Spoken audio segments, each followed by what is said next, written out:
Hi everyone, welcome. We're going to get started in a minute. I think maybe just wait for a few more people to join and then we'll kick it off.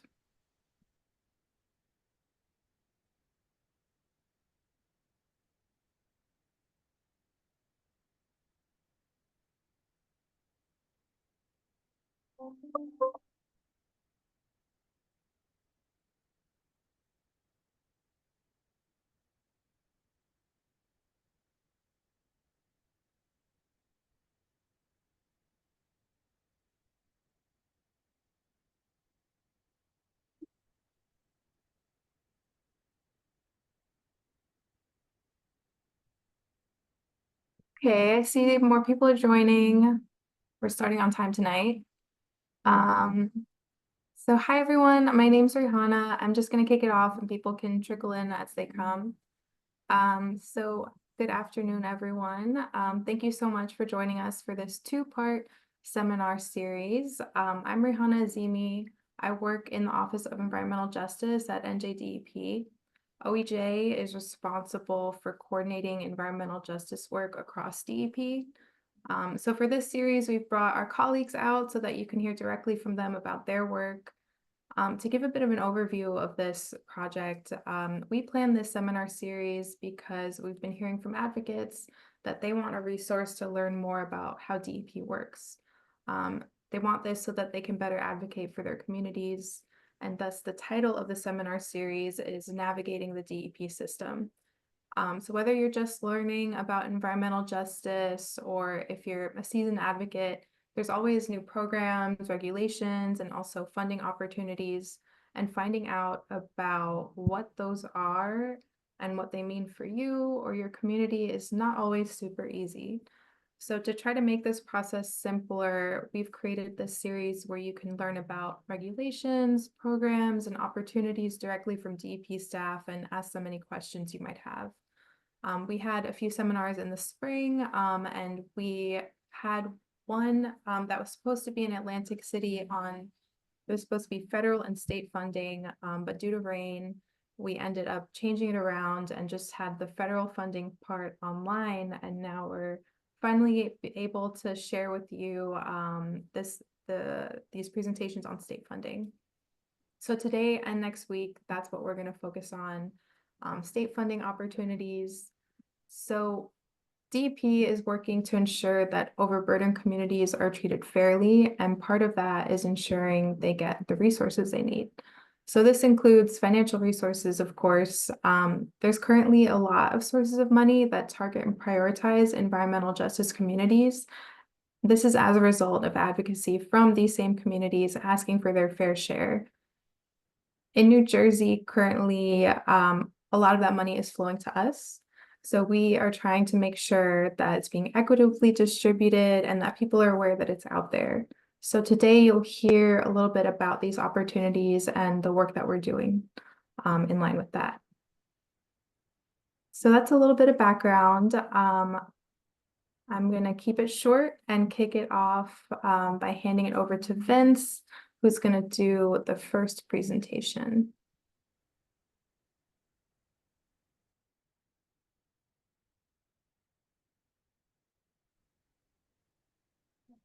All right. Good evening, everybody, and thank you, Rihanna. Hey, I want to start off by saying thank you, everybody who's attending tonight. I know it's hard sometimes, especially at night, coming to these things. So I wanted to put something together that would fit what you were saying in the surveys and where you're all coming from and what you're asking about.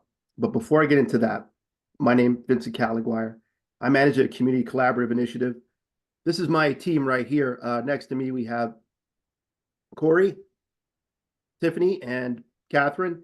And we actually have a few more people on today, including one of my new people, Valeria, who's on tonight, is going to be adding some stuff in the comments as I talk to help you out with some of the links on some of the grants and initiatives that I'm talking about. Your next one. The Community Collaborative Initiative was started at DEP in 2019. We were originally coming out of the Brownfields Network, and we branched out. Now we're in the Community Investment and Economic Revitalization Department. What the Community Collaborative Initiative does is we try to move forward in some of the most distressed communities here in New Jersey, moving forward on environmental problems, issues that they're having, but we also work on the economic and quality of life issues. We feel like those three things, the environmental, economic, and quality of life issues, are tied together. If we move one, we can move them all. And during my time being involved with the Community Collaborative Initiative, we've done a lot of different things, working on a lot of grants and getting the perspective of different aspects of it and where to apply and how to apply. So I'm going to try to go over some of those things that we're talking about tonight, and you'll see some of the experience that we have in these things.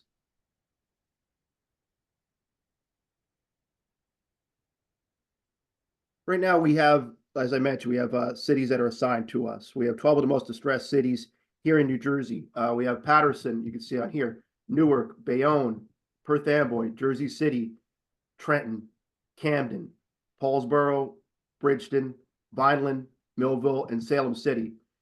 But I'm going to let you all know now, if you're not from one of these cities, and I will say it can help you more when you're from these cities, because have more resources available, but I won't turn anyone down. If you have a phone call or anything, and I will have my information at the end, I'd be glad to help you with any of your efforts or trying to get some funding for your initiatives. Just to let you know some of the things we do, because I know it seems kind of like abstract, our organization, but some of the things that we've done recently, fall cleanups here in Salem City, Camden, and Bayonne. In fact, I was in Camden today doing a cleanup, their last one from the Camden Strong organization. We've been helping out with Bridgeton with funding and counseling on a landfill that they're going to develop into a sports complex. Also helping out with funding on grants, a major one for Camden and Paterson. A real effort in Camden, putting together with the EPA change grant, which I'm going to talk about in a little bit. But we put together a package for $20 million, and we're putting another $20 million package in the next iteration. Hopefully that we get the first one coming in. Using it for all kinds of initiatives like illegal dumping and climate change efforts, things like that. Also, another thing that we've done is our illegal dumping camera program. We were able to give out some of these special cameras that are used for illegal dumping specifically in 7 of our CCI cities to help with their efforts. For those of you that don't know, ever since COVID, legal dumping has really been popping up a lot more, and our city's been a major problem. So we try to get on the pulse of the problem, try to do whatever we can and move it in ways that maybe isn't right in front of you, and trying some different ways of doing it and tackle problems a different way. Also, we've been helping out a lot, and something I didn't foresee, but food deserts, helping out in areas where that is. We've had some major contacts with what we do with brownfields and other initiatives with major developers and even franchisees who are interested in coming to these towns, especially with some of the EDA offers that are going on, which I'll talk about in a little bit. So that's CCI, that's where I'm coming from. And just to give you a short thing on myself, partly from my experience, has been in as a business owner. I've been an elected official. I've been at DEP for 10 years doing a lot of different things, including CCI. And I've been in the military. And I find all these different paths I've taken to come into effect when I do these different things with all of our CCI cities. Each city's different, and we come into different contact with all different kinds of things. So what I want to talk to you about today is these grant opportunities. That's why you came in. So first, we're going to start off with some recent grants. I looked at everybody who's coming in and what you have going on. And I wanted to get something going where we could put it to your perspective so that you could utilize some of these things that we're talking about. So I'm going to talk to you about some of these right now. All right, here we go. Here's some grants that I found out that we have going currently and some of the things I'm going to talk about. Obviously, from NJDEP, where we're from, we have different programs going on right now, especially Green Acres. Green Acres is a great program for municipalities to use funding to help with really for park projects, endeavors like that. It's a great fund, and you can contribute with you can partner with your municipality in trying to get these kind of things. They work out really good. Our funding is still going on. It's going to end soon. And that's a really great program. The other thing I wanted to talk about is the CLG program. And I'm going to be talking a lot about a different grant. So if something strikes your interest, we'll like I said, we're going to have it in some of the comments as we're going along. But the CLG stands for Certified Licensed Government. That's a particular grant specifically for planning grants with historic preservation. Here's the thing. Only about 45 towns qualify for this. You have to be like a certified on the federal registry in the state. You'd be surprised. So if there's anyone here who's looking for some certain money, it's good to look that up. CLG off of the NJDEP site. and you can see if you qualify. It might be something good because anyone who's worked with historic preservation, trying to get funding, you know how hard that is, okay? The other thing I was going to talk about with DEP, and by the way, I'm only touching on certain ones for the sake of time and try to get you things that might be pertinent for our discussion and what you put on the survey. But the other thing DEP can do right now through our Green Acres and Blue Acres program is land acquisition. Let's say there's land available in your town that's not being used correctly, could be used for, you don't want it to have it developed, don't want it to be saving as resources. It's something that DEP does. So something to think about if you have those kind of things to come at us with. But for all particulars, these are the current things that we have now. And I'm going to be talking about trees in a little bit. I know a lot of you are asking about that, but we'll save that for the next slide. Also, we're going into go back one. I knew I was going to kick you off when I did that. Let's talk about local grants. I know a lot of you have smaller organizations. This is the key one for you. Local grants should be the first ones you're hitting. They're usually easy access. Okay, the best way to go for local grants is county and foundation funding is a good way. Your county may have different grants that are available that you don't know about. They're only available for your county. So you can imagine the process for it and the selection is a little looser, so you have a good chance of having success. Union County in 2023, I just did a talk there. They had a fund for $300,000, and they do it every few years. That's available for historic preservation, which again, I told you that money's hard to come by. So they're able to do that. And a lot of counties have a tree program where they'll give tree for tree. Union County be one of them. So there's something available for that. Now, some low-hanging fruit, as I like to call it, I shouldn't say it that, but some great things to go by are Sustainable New Jersey. They have great grants, and you don't have to be qualified on as a member of it to actually qualify for it. They have smaller grants and usually combined with the utility companies, and are a good source for trying to pick up money for your local groups. I've done a few in my town when I was on the Environmental Commission, and they're really good to do. Another thing to look out for with local grants is utility companies. A lot of them have stuff available in your area that you could utilize for your group. Atlantic City Electric, PSE&G are just a couple to mention. And those are just some of the local grants that we're talking about. EPA grants, Environmental Protection Agency. Big one that I mentioned this earlier is a climate change grant, which is a big amount of money that you could get. It's a more advanced grant, but a lot of nonprofits have gone for it in New Jersey. Some of you here may have tried for it, and it's a big money one. And it was the one I told you earlier about. We went for in Camden for $20 million. And I got some secret information tonight that I got just before this meeting about something that's coming out that I think that's going to interest people. And that's coming out of the EPA, the Fordham's University Flourishing in Community Initiative. This is brand new. And it's a community initiative grant, right? $40 million total they're giving out. And the grants are going to go from $75,000 to $350,000. They're community-led for environmental justice programs, things like climate change and pollution, and your nonprofit can go for it. And again, I know it's a long word, but remember that Fordham's University Flourishing in Community Initiative. And again, I'm going to have some of these in the comments so you could get to them, but I just got that today. Really interesting. We'll have to see how that comes out, but keep an eye out for that for your programs. Really good to go for. Next, and we have our friend Berto's coming in from NJEDA. He's going to be talking later, but I want to touch on the NJEDA. Great access of grants. Great access. They have a lot of funding and they do new grants all the time. And I encourage people to look at their site often. At some point in the comments, they're going to have a listing of all the state agency grants that are available.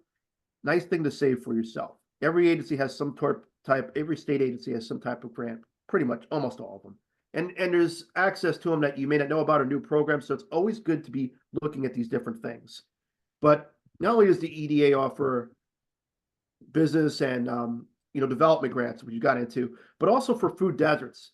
And anybody who's in an area where they may have a food desert, there's a lot of initiatives from the EDA, practically paying 90%. It is actually paying 90% of the operating costs for anyone who opens a supermarket in a food desert, and they get 50% operating costs on any carryover for any other stores they open that's in a food desert. So it's a great initiative and a great way to bring franchisees in where you didn't have the opportunity before, because basically they don't lose money on it. So for any of you having a food desert issue or something and you interested in maybe having that, again, I'll have my information and I'll try to help you out with that. The other thing I want to talk about the EDA, I don't want to get on too, but I just discovered this one, and that's the Art Phase 2 program. Originally last year, they had the Art Phase 1 program that was available for Newark and Atlantic City, but now they opened it up to, I want to say 30 to 40 cities. The kicker being that you have to be within 1.5 miles of a railroad station. or light rail, anything like that. And what's really good about it is that you can get up to you can get 100,000 to 500,000 for your nonprofit, specifically for art programs or art endeavors. It's hard to see that money, so it's really interesting to have something like that. I think they're gonna have an information session on November 25th about it, and something good to check out. So if you have something with art and you're near the railroad, might be worth checking this out. And that's the Art Phase 2 program from the EDA. Real good one. All right. Next, we're going to talk about USDA grants. Done a few of these, and I'll be honest, USDA grants are harder.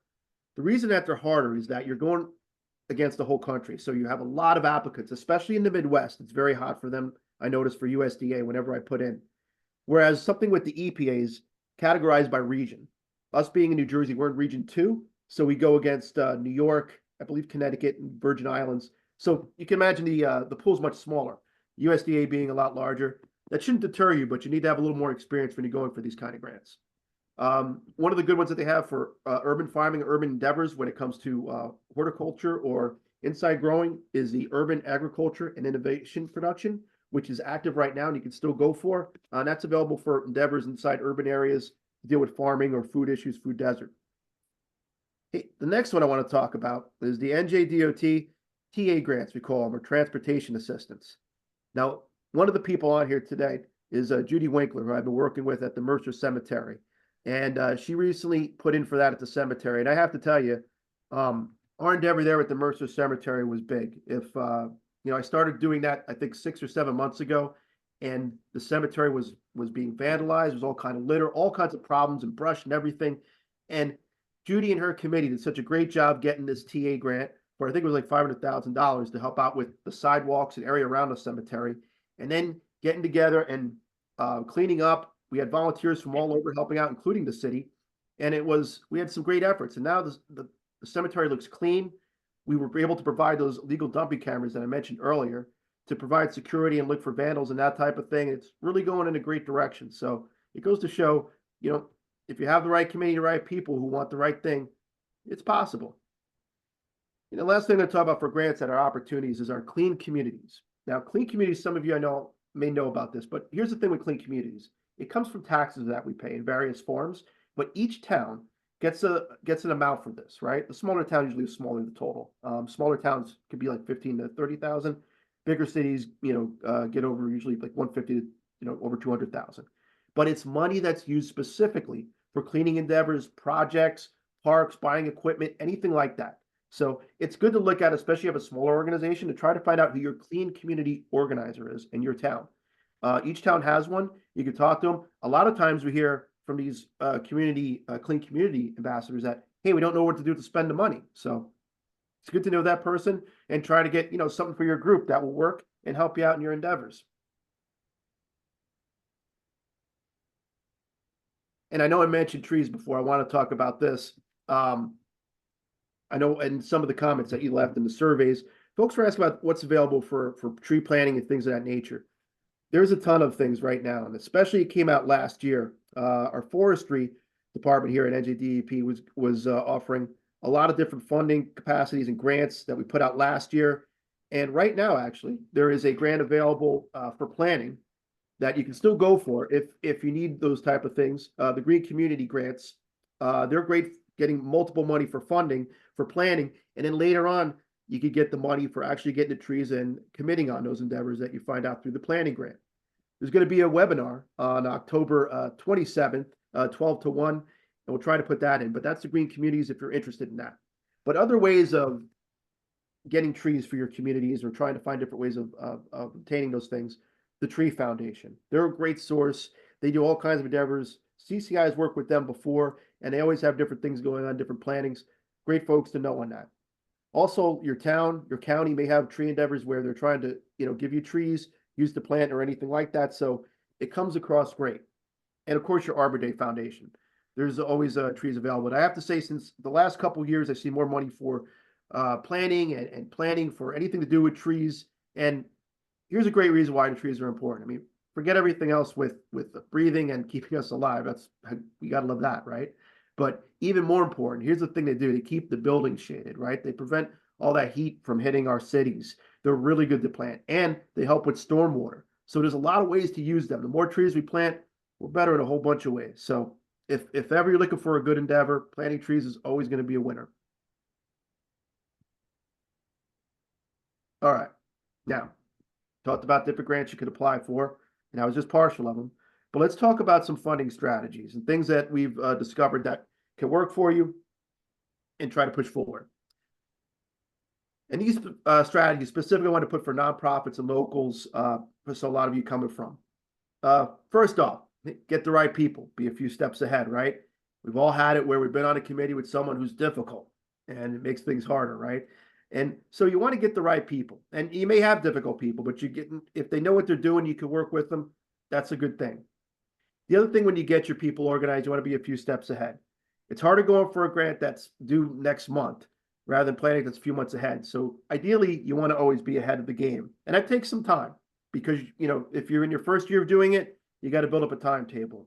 And then once you do that, you'll know when the grants are coming in, when you have to apply, because a lot of them are every year. The other thing with the grants is knowing your leadership, right? Not only in your group, you have to spread out. You have to know the community leaders. You have to know the political leaders, the elected officials. They're going to help you. It's good that they know what you're doing and what you're trying to do, and getting them on board. It's important. And it's important to know the other nonprofits as well, because collaborations make a big difference in getting you the grant. The other thing when you make your committee that's important is making it varied. You want to have representation of who's in your town, the ethnicity and everything else, but also you want to have local leaders. You try to make it varied so that it looks like you've brought in everybody in town who has an opinion, and it fits like the demographic, and it goes well for you as well. The other thing I want to mention is looking for easy wins. Easy wins meaning, like I was saying earlier, like local grants, things of that nature, things that you think you can hit so that you can build some momentum. Your committee, when you started out, wants to have wins and try to move forward on things. So it's always good to look for those type of things. The other thing I want to mention is building coalitions. And that's, like I said, with the other nonprofits that you have in your town and other people that are there that are performing leadership, and trying to get them to know who you are and get you on board with your project so that everybody knows. That's important.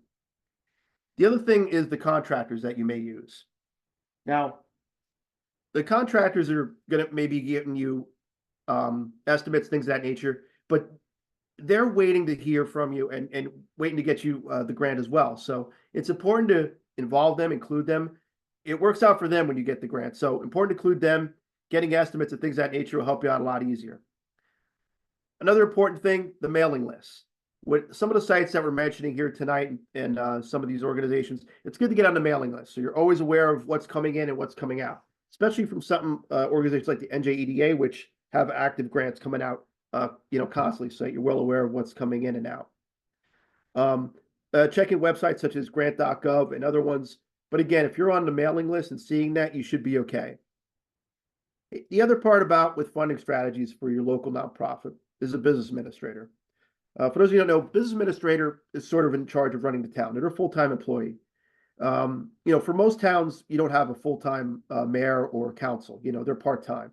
So really, the business administrator is the person that's always there. And they're the person you're going to talk to if you need a resolution.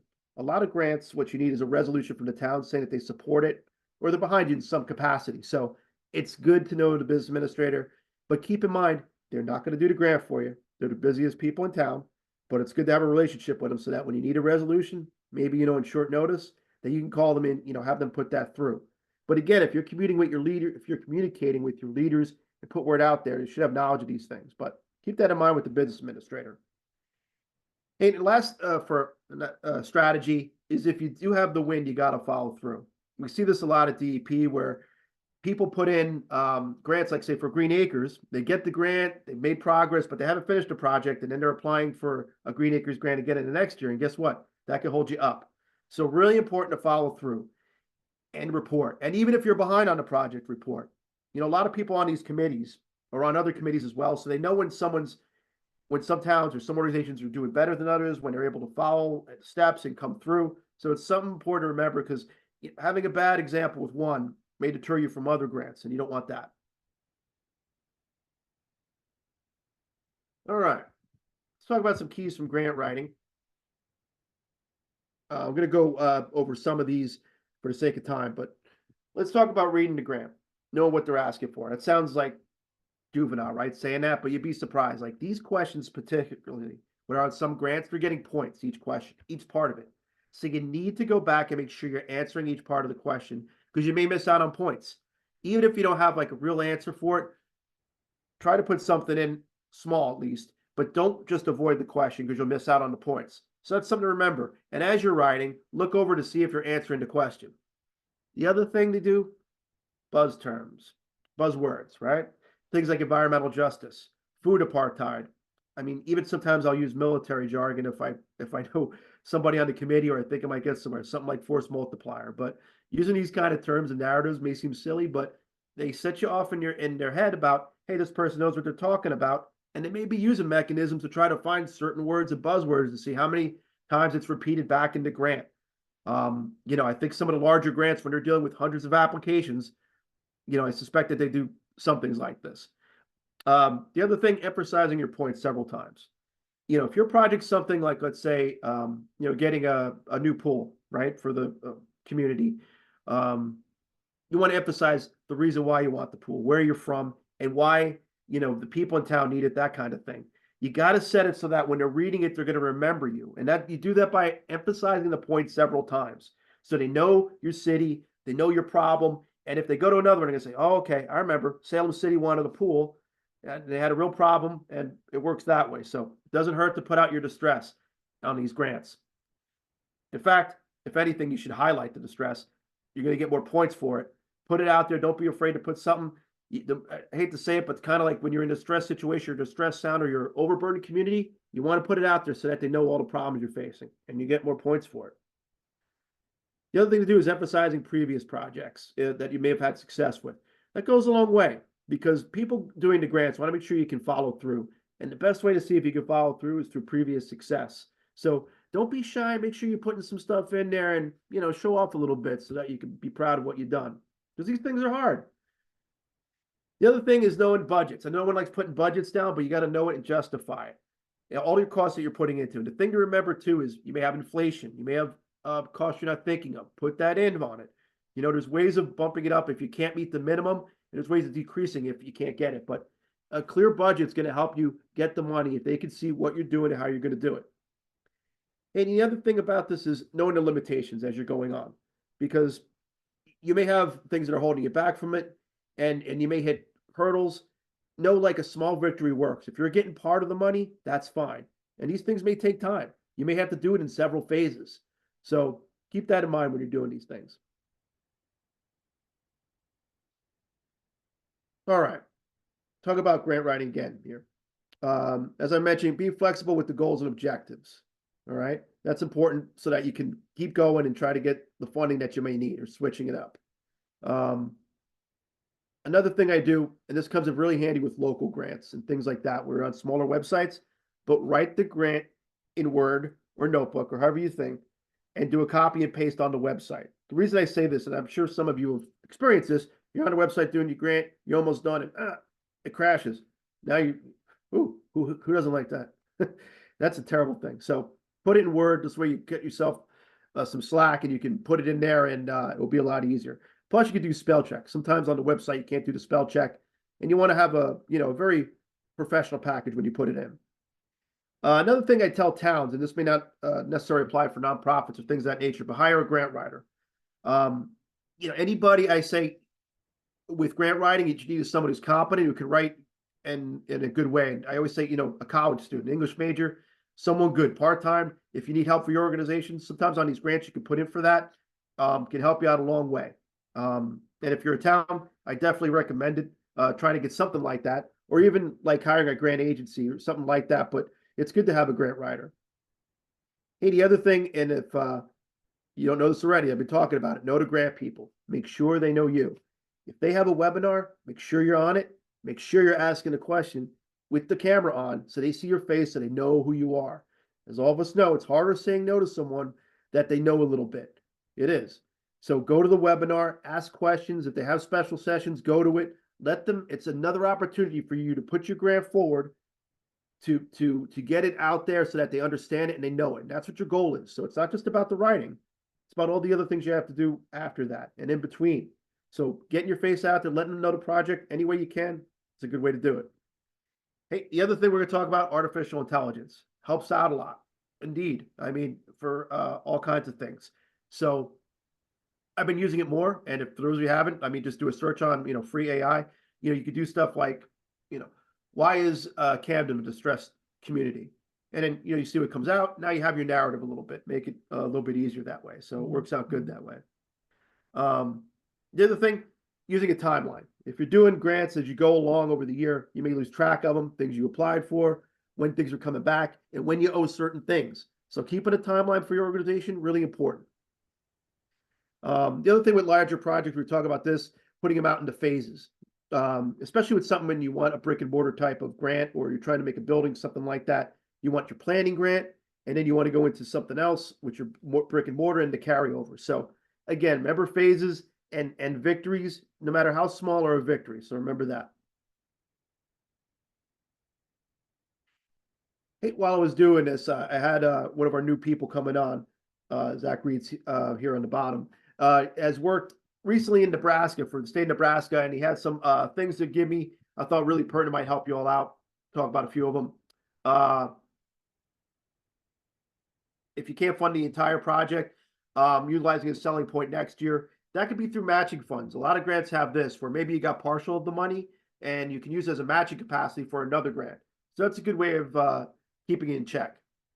The other thing is being realistic about what you want. I'm dealing with a lot of different things, and people come to me and I have a big project in mind, right? We have to keep it realistic at times and what we can actually do. The other thing being, not every single point needs to be made, but if there is something, the remaining points need to be strong. That kind of goes back to where I was saying about when you're doing a grant application, you have certain questions, being able to answer each part of the question, but if not, keep those other points really strong so it overlaps that. Also involving your groups and agencies you wish to work with. Just keep them in check in the beginning so that they know where you're going as the project goes along. You don't want everybody to be lost in the project that's been helping you or going, where is it? Keep people informed. Email them, call them, let them know what's going on. The other thing, including information based on specific quests, even if it's not with your program preferences, right? You can greatly enhance your success of your applications. So putting specific things on there could definitely help you out. And even if it doesn't hit the mark that you want, you're getting closer to the goal. So that's something to remember. The other thing, that was really what I had about grants, but I wanted to touch on something really quick. I don't think it's going to involve too much of what a lot of the organizations that are on tonight, but it's good to talk about. And that's brownfields development. Now, for those of you that don't know, a brownfield is a area of possible industrial use, piece of land that was previously used for industrial use, not being currently used or maybe vacant, and it has suspicion of contamination. So you can imagine there's a lot of these all over. Every town has, brownfields area, a brownfields type of building or something like that. But the potential for that is, you get the next slide? You can get funding for these sites, and then you could combine that with green acres or something like that, create a park or something like that. But if you ever hear about brownfields, those are just sites on your town that aren't being used. The city may own them, and there's potential to have something developed. So if you're looking for like building or land or something to work with, you can talk to your town about, different things and different sites. Not everything can be a rateable. Not every land is, ready to be developed. So there's a way you can do that. And brownfields is a great way. It's a great way we use for community transformation. And we partner with the NJDEA. There's a site for it, and it can be used for mostly for what the town owns, but you can use it for some funding and loans for private use when you need to develop something that you suspect of remediation, that needs remediation. All right. We got a lot of speakers tonight. I want to thank everybody for listening to me tonight. I'm going to put out my information so you can reach me. I'll be happy to help anyone who calls, and I wish you luck in all your endeavors in getting that money. Thank you. And I'm going to be handing this over to Abby Smith, who works with me here in DEP in the SEER department. She's got great things to talk about. You're going to enjoy this. Thank you so much, Vince. Hi, everyone. My name is Abby Tank-Smith, and I, again, am part of the Community Investment and Economic Revitalization Program. I'm a colleague of Vince's, and I'm really happy to see how you gave like such a great overview of all the grants and loans. And then I'm actually going to walk everyone through our website so that you guys can see where to find things. We actually put a survey out and surprisingly found out that a lot of people didn't even know about DP grants and loans. So just to take a step back, my program is newer to DEP. We started in 2022, and it's been our goal to improve communication, coordination, and department processes as they relate to financial resources to better serve our New Jersey communities. Next slide. In the past 2 years, one of the most outwardly recognizable changes has been to the Grants and Loans website. We worked internally to ensure that the public is made aware of resources and opportunities that can be used to address community concerns. This slide here has an overview of the changes, everything from the DEP administered grant funding opportunities, as well as the available DEP grant and loans and their deadlines, as well as a chart for eligibility and then fact sheets. So this is a snapshot of our main page, and there's a QR code. I know that we have put the address in the chat, but this is also something that you can scan really quickly. DEP administers nearly 30 grants, but not all of them are available at the same time. So we wanted a better way. Can you go back to that slide?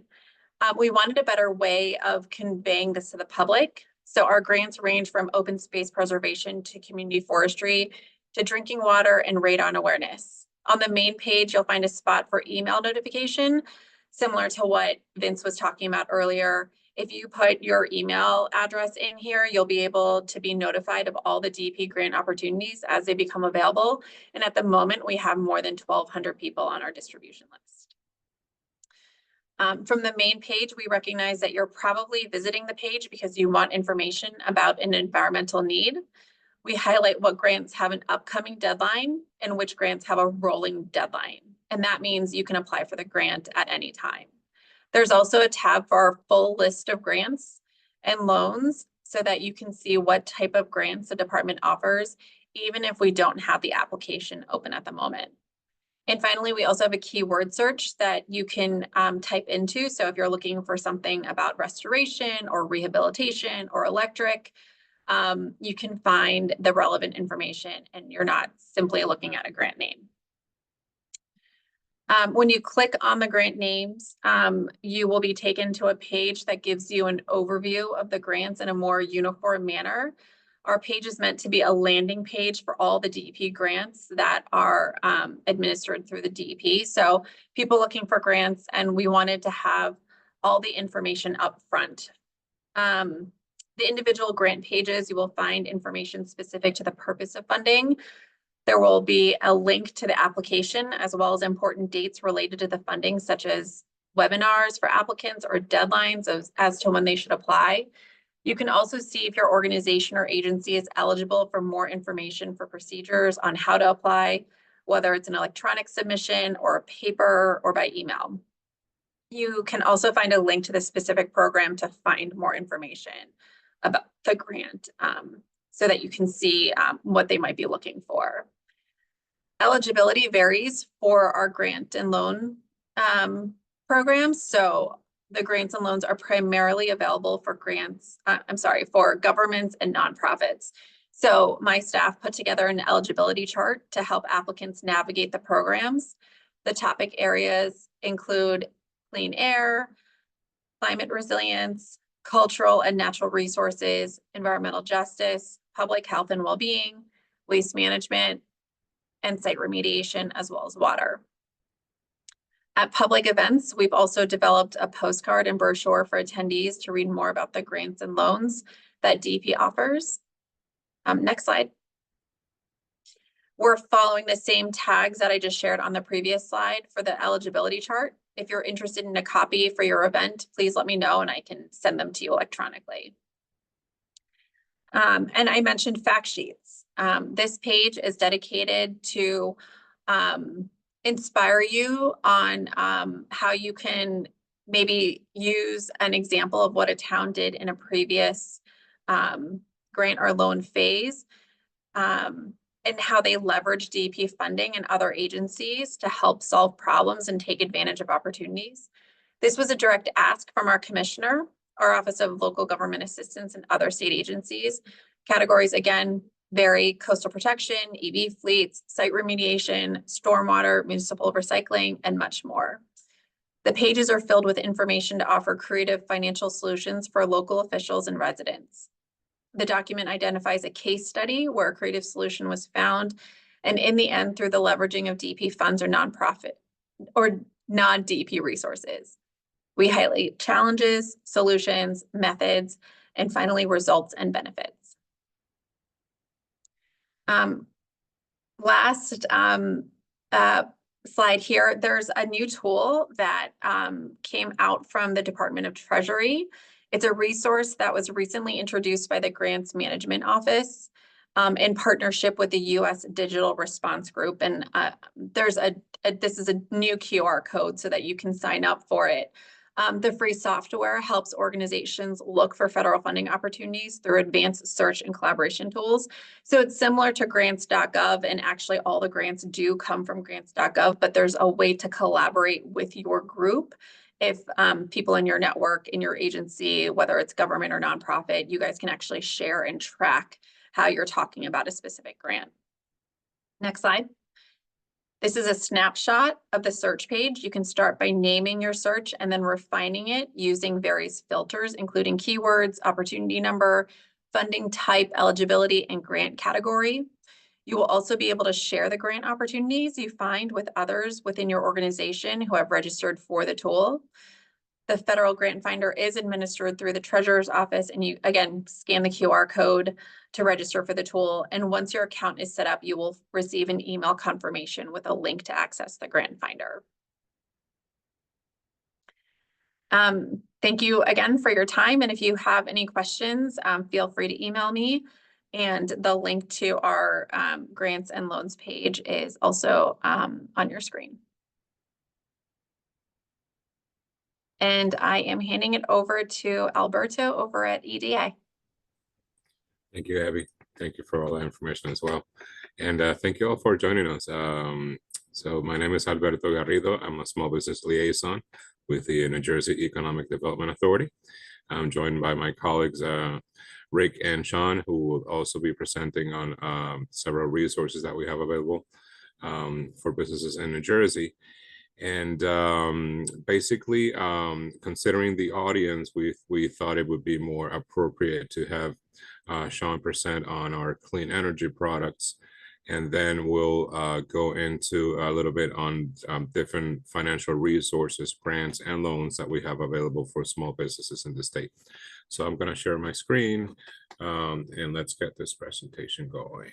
And again, I noticed that in the survey, just want to point this out, that a lot of folks are joining this discussion to be able to share this information with their communities, which I think is great. So hopefully you'll be able to leave this meeting with a lot of information.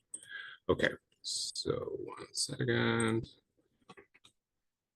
Share right here.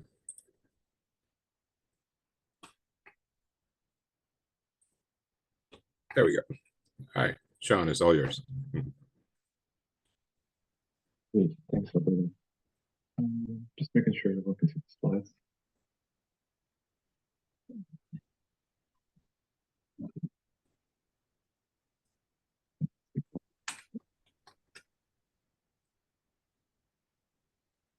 Alberto, did you share your presentation? Oh, I thought I did. You guys can see it? No. Okay, my bad. Let me see. Share.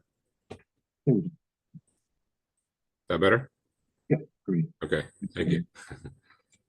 Yeah, so Alberto mentioned here at the EDA, obviously our focus is economic development, is the main charter of our agency, but within that, we definitely have prioritized clean energy under the Murphy administration as a key strategic sector, where we not only see the economic benefits that come from supporting that industry, but equally as important, the environmental impacts as well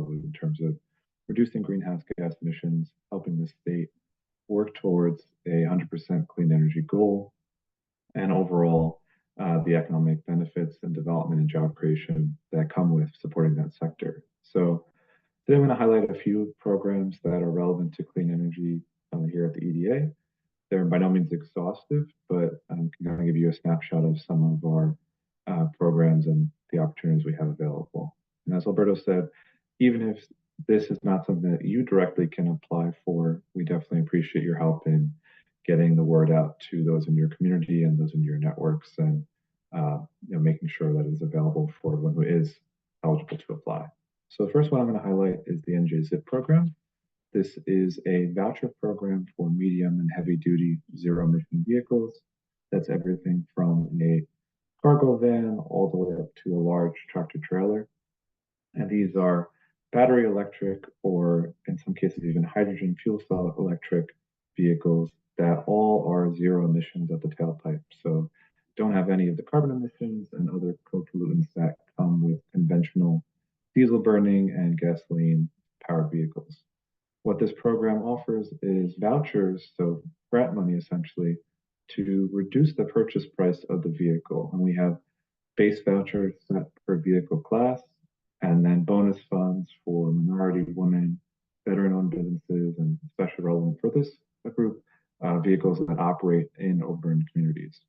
So it's been a very popular program, subscribes quickly to capacity once we launch a round of funding, and we are not have any active applications currently, but do have another phase in development. So definitely stay tuned for future funding opportunities from our NJZIP program. Next slide. Another program we have is the NJ Cool pilot program. This is currently accepting applications.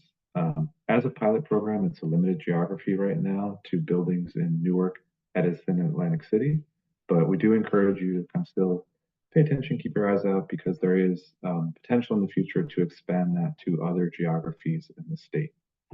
This program targets building emissions, where we provide grant money to reimburse applicants for their hard construction costs, so labor and materials, all about retrofitting existing buildings to have them use less polluting materials.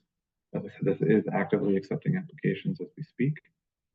Was previously just open to commercial buildings, and now we're in the process of widening this out to include industrial and institutional buildings within those pilot areas. And that includes local governments, nonprofits, schools, etc. Pretty broad range of building types there. Next slide. This one's a loan program, so not a grant, but basically the EDA partners with private lenders where we match their loans, and the interest rates that the EDA loans have are at least 3% below the financial institution's rate, up to 5% below what the private lender is offering you. And we do provide with that special terms for minority, women, and veteran businesses, as well as projects in urban communities. And again, this is for small businesses, but it's federal funding definition that defines it as 750 employees or less. So pretty large small businesses relatively. We're happy to say that we've deployed over $10.5 million to date with solar developers in the state, and definitely have more funding put to work. So encourage you to apply, whether you're a clean energy business or a clean energy project that meets the program's criteria. Next slide. And this is our newest program, just got approved at our most recent October board meeting, the Garden State CPACE program. This is a financing program for commercial buildings where we are not providing direct EDA funding here, but are the facilitators for this program, where you can finance energy efficiency and resiliency improvements for commercial buildings. This is, will be open statewide, but does require municipalities to opt in to participate in the program. So that's the next step that we'll be taking, is having those municipalities opt in, get involved with the program. So definitely keep your eyes open for that. A lot more details to come. And I'm going to put in the chat a link to summaries of all these 4 programs. I'm happy to take questions, as we said, but in the sake of time, I'll turn it over to my colleagues, Alberto and Rick, to talk a little bit more about other programs the EDA can offer. Thank you, Sean. And excellent. So to keep things moving, so Rick and I, we usually do presentations all over the state, in meetings like this one and any business related event, trying to share this information of the different resources that we have available for small businesses. I mainly focus on grants for small businesses. So I'll talk about the 3 that we have available right now. They're all currently funded. Keep in mind, these grants are available for profits and nonprofits. These are for small businesses, as long as they comply with the definition of a small business under the SBA definition of a small business, which is through your NAICS code. So it takes into consideration the annual income of your business, depending on the sector, and the employee count, which can go up to 500 employees. So 3 of these grants. The first one is the small business lease grant. Also keep in mind, these are stackable. If you're eligible for all 3, you can apply for all 3 at the same time. Okay. And I believe you can also stack this with some of the different resources that have already been presented today by different offices. So the small business lease grant is a grant basically to help you offset your lease payments for the first 2 years when you go into a new lease agreement. Okay. I'll go into a little detail about each one of these in a second. The small business improvement grant is a reimbursement grant. So with this grant, you can basically get back money that you already spent on your business, and you can go back as far as 2 years from the date you apply. And the small business e-commerce support program, we partner with different e-commerce consultants throughout the state to help you basically get your online presence up to date.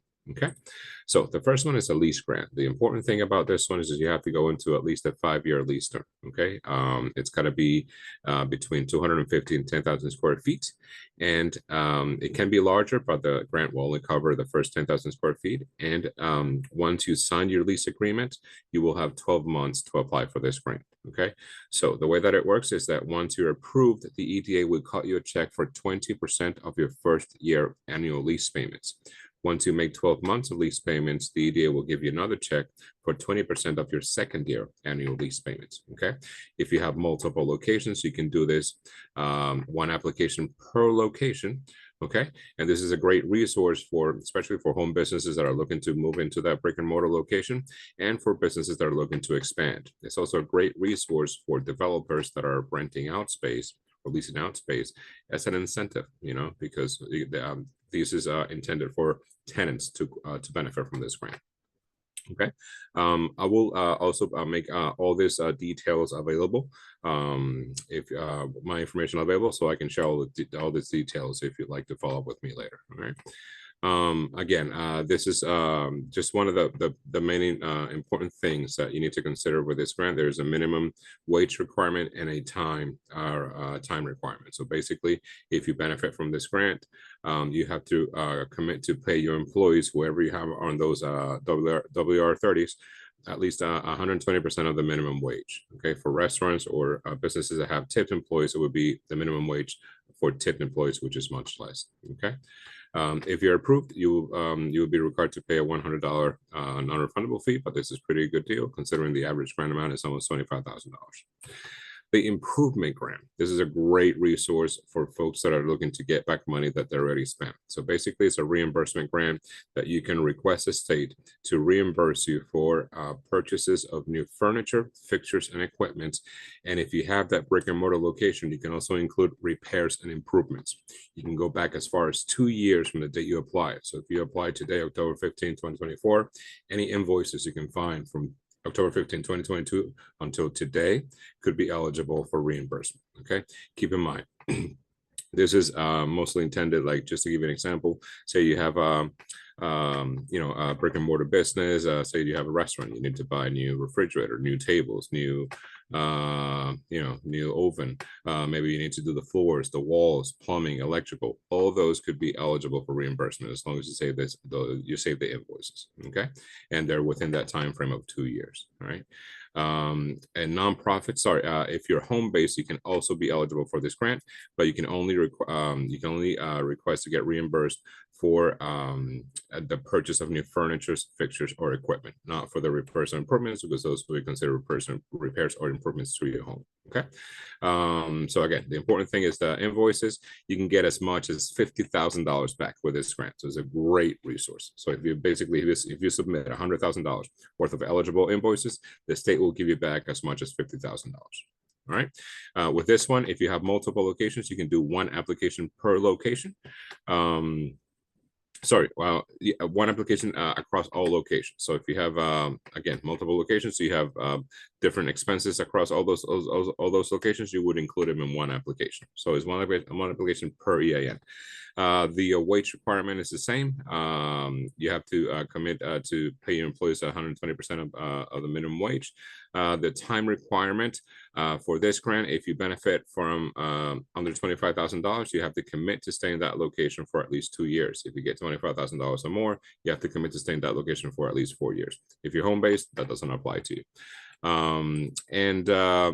Then we have another grant, the e-commerce support program. So this is a great resource to basically get your online presence up to date. So since the pandemic, we've noticed that a lot of businesses have shifted towards e-commerce, and a lot of folks have not been able to basically catch up with that. So they were caught off guard.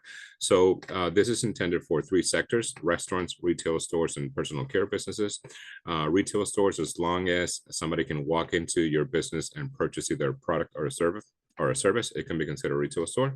And personal care businesses such as barbershops, hair salons, nail salons, etc. All right.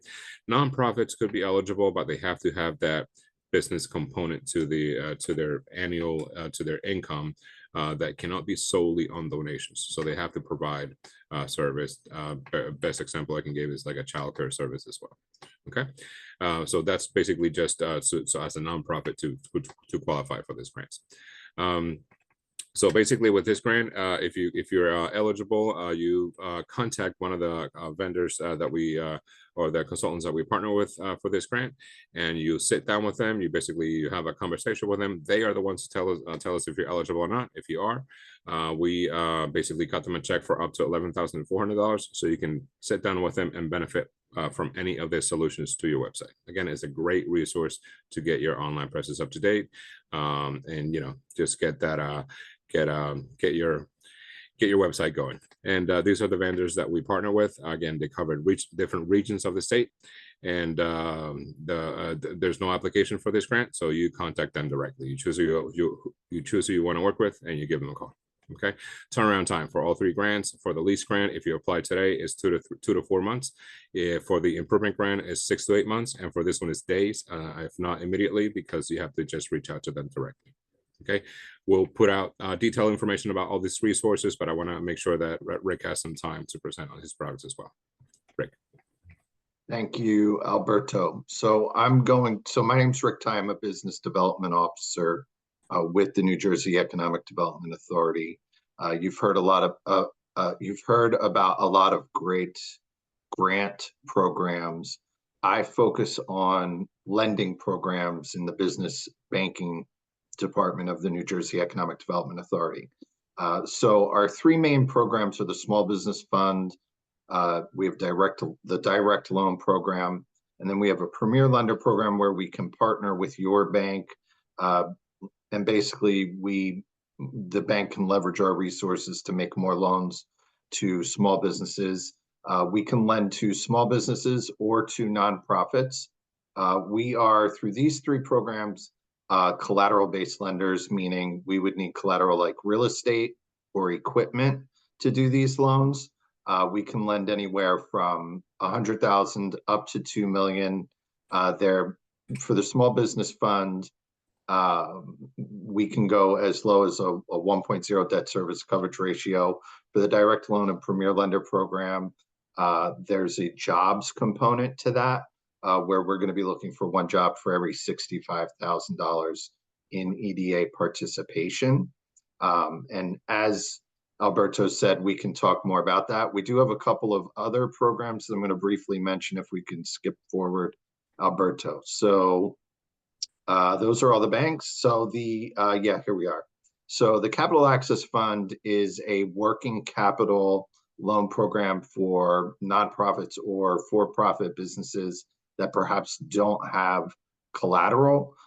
We can put a UCC loan on general business assets with this up to $250,000. Our newest program is the Main Street Acquisition Support Grant.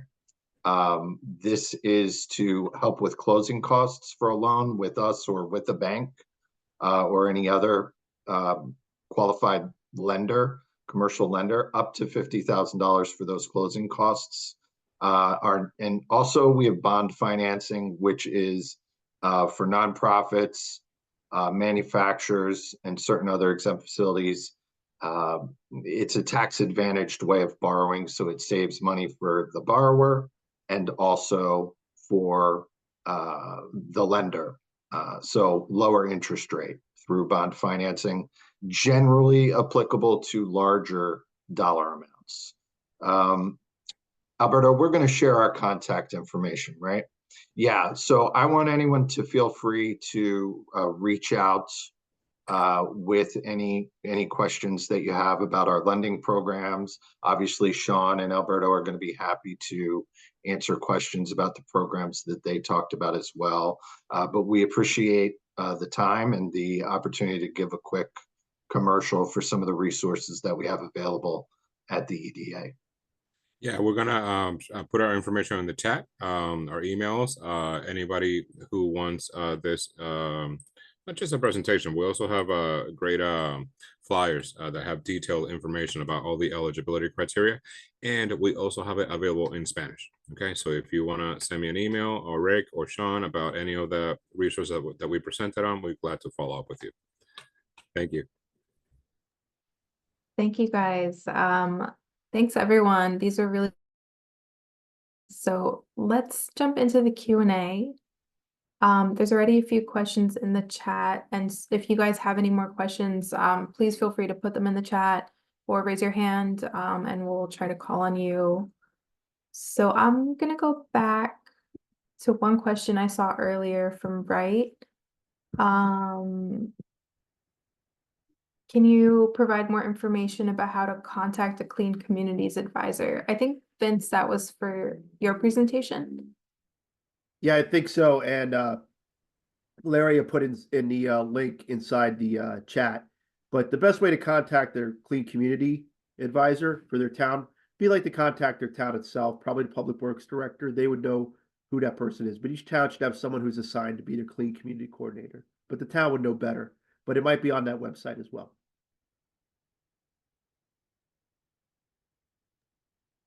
Okay, thank you. We have another from Helen, or Helene. Are there plans to introduce grants for food waste reduction solutions? I think maybe this was during either Vince or Abby's presentation. I can jump in. I don't know of any grants that are coming that way, but I can certainly find out and connect with Helene. And I posted in the chat, but also to just say again, we'll be sharing the recordings of the presentations after this, and like any links that they share, we'll try to compile those and send it out to everyone who registered tonight. If I may, regarding that question, you know, at the EDA, we always have a great initiative with food deserts, you know, trying to address that issue. And there's a lot of initiatives that are being considered with that, with the efforts that we're doing. So if you want to reach out to me, I can direct you to the folks in that team, and maybe you can, you know, have a conversation with them to see how what you can offer, you know, see if you can, there's any benefits from the EDA side to that proposal. Okay. Great, thank you so much. Any more questions?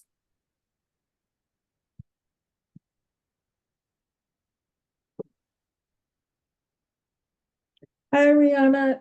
May I say something? Oh, hey, Sherelle. Yes, please.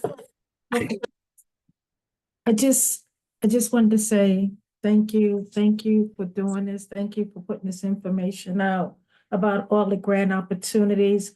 I'm Sherelle Snyder. I work for a nonprofit, and we do a lot of environmental work now on lead issues that we're finding in our Trenton City. And this is a great time. I mean, our organization is small though.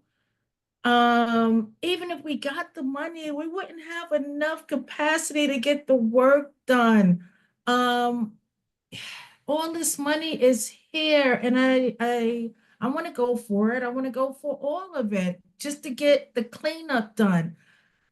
But if I don't have the capacity, then it's like the money is useless, but the information is good, and I don't know what to do. But thank you. Cheryl, thank you for taking the time to join us today. And if I may just add something, the efforts that we're doing, I think that we can definitely try to collaborate. But the grants that we presented on, especially the grants for small businesses, just keep in mind for those grants you don't need to hire a grant writer. Okay, you just need to be a little patient and have all your documents in hand. But these are grants that you can do yourself as a small business owner or as a nonprofit leader in a couple hours. So just keep that in mind. Don't let the process itself intimidate you, because these are definitely we try not to make you jump through hurdles. We try to just ask you for things that your organization should already have. But we can definitely help you, and there's also other organizations that can help you through that process. Okay. Thank you, Alberto. Sherelle, this is Vince. I was going to add in as well. Trenton's one of our CCI cities. So, and I've been working on some of the lead. I know what you're talking about, the lead problem in Trenton. It's a big problem.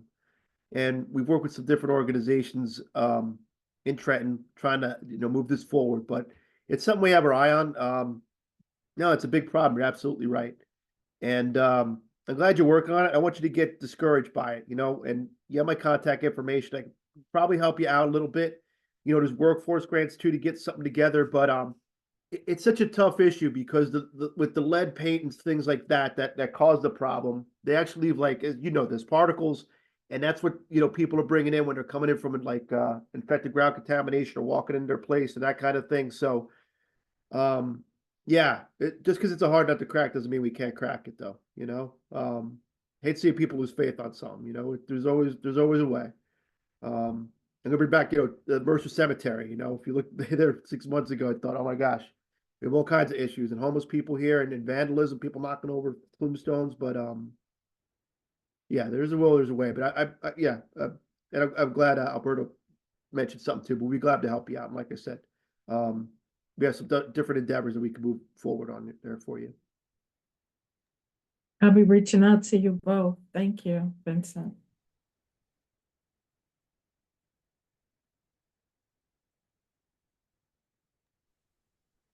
Okay, any other questions? Feel free to raise your hand or post in the chat.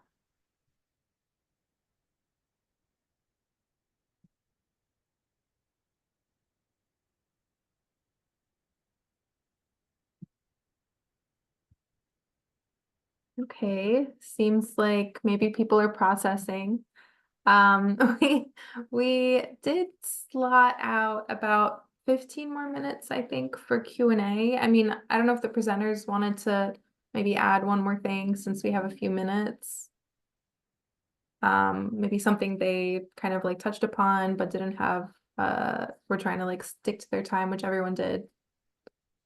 So one thing that I would add for organizations that perhaps aren't very large yet, or growing organizations or aspiring to do more, often, I know I consider it a part of my job to connect businesses and nonprofits with resources, whether they're EDA resources or within some other organizations.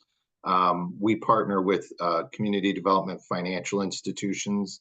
They're able to help sometimes when our programs aren't necessarily a fit. So there are additional resources out there. They can offer technical assistance to help businesses and nonprofits prepare themselves to qualify for some of these programs. And they also, there's the Business Action Center, which can help kind of cut through red tape. They're a great resource as well in that regard. So just a couple more thoughts.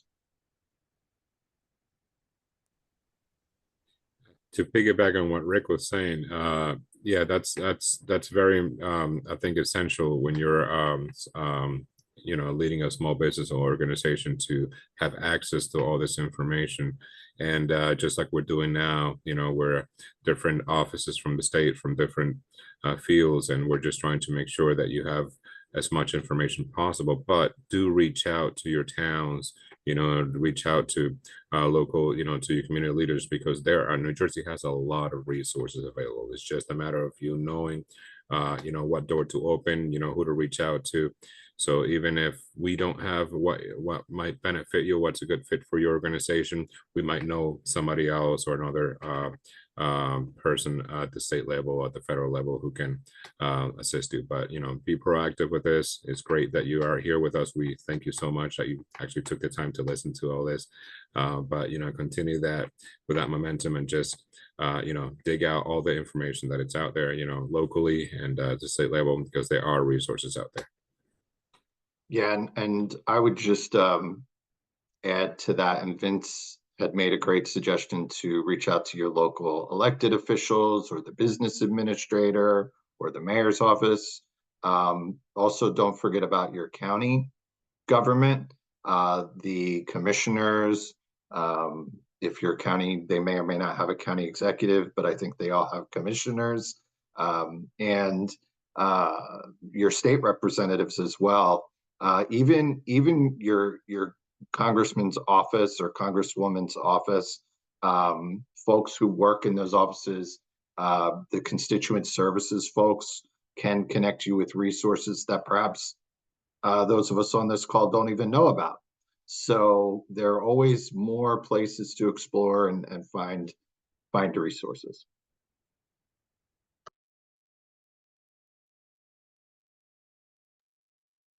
Thank you for that. Okay, I'm still not seeing any questions or raised hands, I don't think. We could conclude early, but I do want to give one more chance for our speakers to share any last thoughts since we have a few minutes. Sherelle, please. All right, I just want to make sure. So for some of the easier grants to go after, low-hanging fruit for small nonprofits, which one is that, Alberto or Rick? Which one are the easiest ones to go for environmental justice or water? So the grants that I presented on, they're non-competitive. Okay, so just as long as you qualify, you comply with the eligibility criteria, and you submit your application, you'll be in the queue. Okay, so again, it's I don't want to say it's low-hanging fruit, but it is something accessible as long as you simply comply with those with the eligibility criteria. Okay, and again, if you have any questions, Sarah, I would love to follow up with you, just to help you better understand what you might be eligible for at the ETA, so I can help you navigate those options. Okay, Thank you. you got it.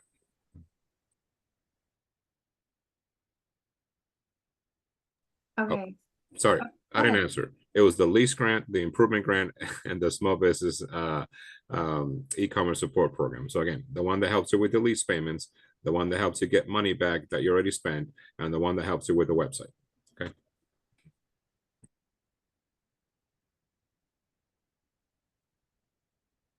Okay, great. Any last thoughts, Vince or Abby? I was gonna mention to Sherelle, I just thought about, because you're in Trenton, and I was looking up beforehand. Trenton's got some grants you could get, low hanging fruit. I know it's that's available. And like I said, contact me. There's different ways we could go about it. Like I said, I like to hear what you're trying to do. We can, I have grant people with me now that can help out. We could do some research and see what's available.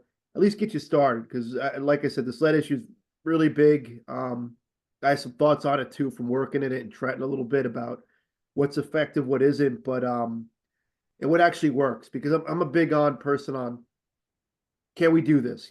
How much funding do we need? And with lead, people are think like big picture and cleaning the whole area at once or something like that, when you could do, smaller pieces. But the lead concern in Trenton is legitimate. So I'm glad we got people like you to concern or doing something about it. So I'd be glad to help you. And just to add to that, and monitoring all the federal funding that's coming out continuously, Cheryl, I can connect with Vince on some resources that we found, that someone just emailed me about today. So we can connect, and then there might be some opportunity for collaboration between Trenton and then other groups that you might know, and be able to connect her with Vince. Awesome. You're Abby. Teamwork, Abby. Makes the dream work.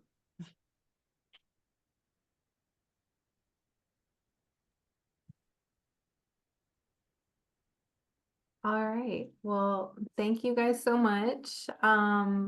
This was really informative, great presentations.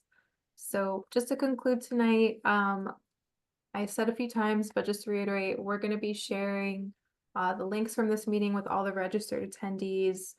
We recorded this meeting, so we'll share that recording once we post it as well. And this is part 1 of 2 for state funding. So next week we will be having at the same time presentations that are a little bit more specific related to like themes. So next week we'll be talking about funding for water infrastructure projects, parks and open space, and clean air, clean energy, and climate mitigation projects. So please tune in next week, and thank you guys so much. Thank you. Good night.